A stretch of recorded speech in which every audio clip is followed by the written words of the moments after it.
I'm Dora Thornton, and I wanted to introduce an object which it's quite easy to walk past and not really take in.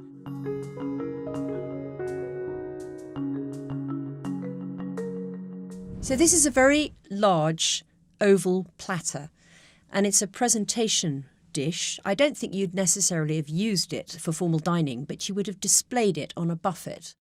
It's built up with layers of painted enamel on this copper substrate. The dish itself shows a complex scene, which is an illustration of a book in the Bible. It's the book of Revelation, and it's the moment where the woman of the apocalypse appears.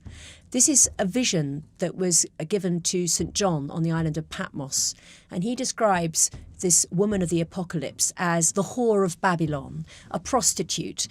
That's why she's shown bare-breasted, sitting rather drunkenly on the side of a seven-headed dragon, which is described in detail in the text. And she's holding up a cup, a silver-gilt wine cup filled with the filthiness of her fornication, it says in the Bible in the King James translation. So this represents all her sinfulness and her sinful nature, her sinful past, that she's holding up for examination. The dragon itself is worth a look because it's made out of the most wonderful melding of different enamel colours. It's got this kind of mauve ground, and then the scales of this dragon are picked out in gold so that you really get a sense of the musculature of this beast. And as she's sitting there, before her are kneeling a group of men, mostly priests. One of them is wearing the papal tiara, or what looks like the papal tiara. There's a cardinal with his red cardinal's hat, and a series of princes and princes of the church. And they're kneeling in supplication and horror towards this vision of the whore of Babylon. And in the background there's a city which is intended to represent Babylon, the ultimate sinful city that is about to be destroyed. So it's a picture of the apocalypse, the end of the world, and how it's going to happen, as told in the Bible, in a way that was a very vivid thing that people thought was actually going to happen in 16th century Europe.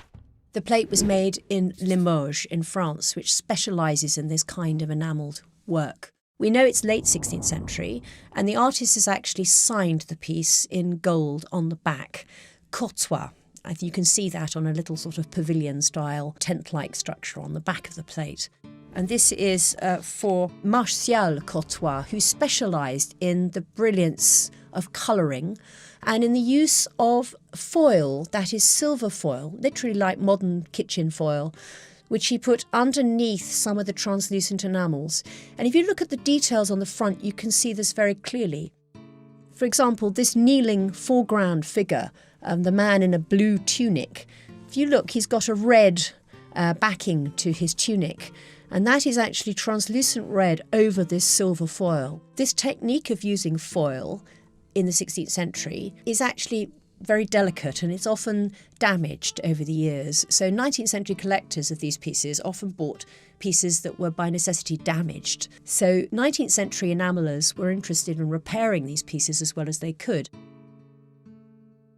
And this piece is particularly interesting because you can see that repair very clearly. If you go around the figure, there's a sort of outline around most of his tunic. You can see that that is actually a replacement section in the copper, cut exactly to fit back onto the original surface of the 16th century plate.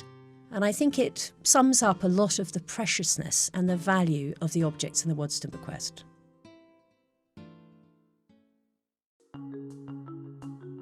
If you enjoyed decoding this object with me, please subscribe to the British Museum YouTube channel, where you can see other films of this kind on other objects in the collection.